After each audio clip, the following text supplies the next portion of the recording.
Por que os técnicos brasileiros deixaram de ter mercado na Europa? Por que se incomodam tanto com o sucesso dos estrangeiros no nosso país? Por que damos tanta moral a treinadores europeus e desdenhamos tanto dos trabalhos daqueles que estão no Brasil? A pauta de hoje é o atraso tático do futebol brasileiro. Mas e você, já se inscreveu no canal? Se inscreva, comente, compartilhe com seus amigos que adoram conversar sobre futebol e vamos ampliar ainda mais esse debate. Vamos começar relembrando a seleção brasileira campeã do mundo em 58, time que foi revolucionário no futebol. Na época, o 4-2-4 era o sistema tático mais utilizado. Os laterais ainda não tinham atribuições ofensivas e os pontas eram os responsáveis por atacar as linhas de fundo. Até que o lateral esquerdo Nilton Santos resolveu experimentar o apoio ao ataque, e o ponta esquerda Zagallo fechava no meio para cobrir os avanços do companheiro. Surgia o 4-3-3 e a ofensividade do lateral. Em 1970, o mesmo Zagallo era o técnico da seleção e montou aquele que é considerado por muitos o melhor time da história das Copas do Mundo. Seu mérito de reunir 5 camisas 10 na mesma equipe criou uma grande lenda no futebol brasileiro. A ideia de que a individualidade se sobrepõe à importância dos sistemas táticos. A verdade é que Zagallo foi um técnico à frente do seu tempo. Vocês vão ter que me engolir! Sem um centroavante, Pelé e Tostão se alternavam entre recuo e avanço como pontas de lança. Rivelino foi o inverso de Zagallo em 58. Começava como um meia e abria pela ponta esquerda. Everaldo foi um lateral mais fixo, que garantia o equilíbrio defensivo junto a Clodoaldo à frente dos zagueiros. Na direita, Jairzinho saía da ponta e corria em diagonal em direção à área, abrindo espaços para os avanços de Carlos Alberto. Gerson era o cara dos lançamentos longos na meia-direita. Um 4-3-3 assimétrico, que mais tarde veio a inspirar o Barcelona campeão europeu da temporada 2010-2011. Percebe as semelhanças? Elas são bem maiores que as diferenças. Nas décadas de 80 e 90, quando o 4-3-3 caiu em desuso pelo surgimento do 4-4-2, o futebol brasileiro se comportou muito diferente no que diz respeito à morte dos pontas. Os europeus optaram por mantê-los vivos, adaptando-os a uma segunda linha de 4 no meio-campo, transformando-os em wingers, responsáveis pelos avanços da linha de fundo, cruzando bolas para a dupla de centroavante, enquanto os laterais continuavam presos. Já os dois jogadores centrais à frente dos zagueiros precisavam atacar e defender com a mesma eficiência.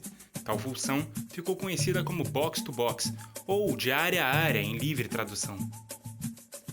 Já no Brasil, investiu-se em meias habilidosos com visão de jogo apurada, e um segundo atacante que dava mobilidade ao ataque. Mas como ele não podia estar dos dois lados e na área ao mesmo tempo, surgia aí a necessidade de avançar os dois laterais simultaneamente. Para cobri-los, 2 homens no meio de campo por trás dos meias, que tinham como função ocupar a posição dos laterais quando eles avançavam. Surgem assim os volantes, jogadores de meio campo com funções restritamente defensivas. Com o tempo, se percebeu que ter os volantes cobrindo os laterais desprotegia a frente da defesa. Então um dos meias morreu e nasceu o volante de contenção, o vértice mais recuado de um losango de meio campo, enquanto o meia mais avançado era o camisa 10, uma verdadeira entidade do futebol brasileiro, o meia de criação, o cérebro do time, o único do meio campo que não precisava marcar. Nos embates contra as equipes argentinas, nossos hermanos criaram uma estratégia para combater o 4-3-1-2 brasileiro. Se não haviam pontas, não havia necessidade de ter 4 defensores, e um terceiro zagueiro já era suficiente para se ter superioridade numérica contra a dupla de atacantes.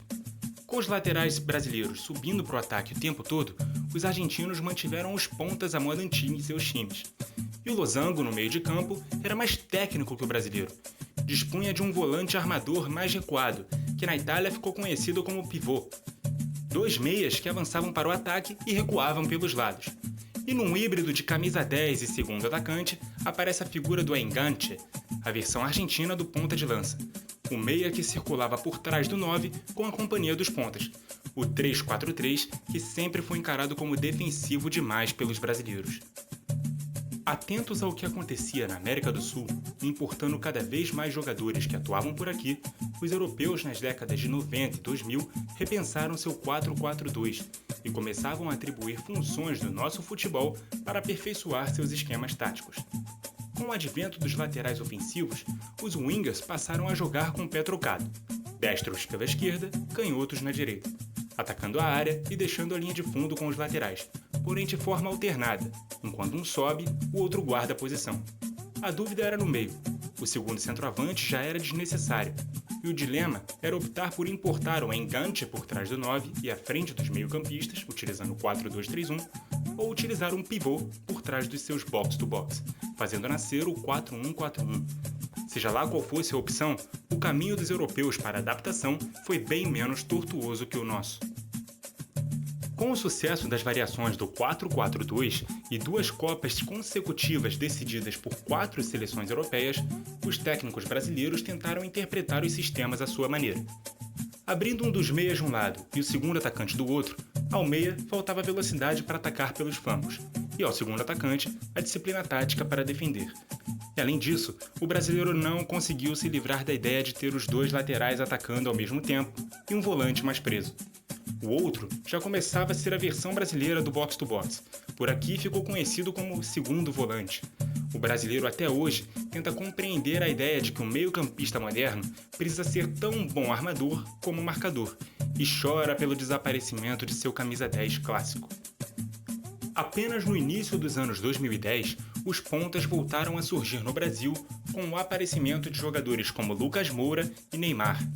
O 4-2-3-1 e o 4-1-4-1 finalmente pegaram por aqui.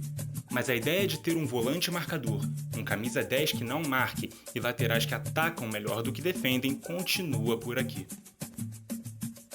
Enquanto isso, na Europa, já se reinverte a pirâmide. Por lá, discutem se o melhor é ter o controle da bola ou dos espaços. Técnicos travam verdadeiras partidas de xadrez estratégicas e visam potencializar o futebol de seus atletas, fortalecendo o coletivo de suas equipes. Mas por aqui, comentaristas falam em contaminação tática atrapalhando a qualidade individual, técnicos vão aos microfones defendendo sua reserva de mercado, enquanto cada vez mais treinadores estrangeiros ganham espaço no nosso futebol, e o caminho reverso não acontece. Batemos no peito orgulhosos por nossas 5 estrelas no peito, mas assistimos nas últimas 4 Copas seleções europeias comemorarem o título. Será que eles têm mesmo que aprender com a gente? Ou vamos finalmente admitir que temos que nos colocar no lugar de alunos?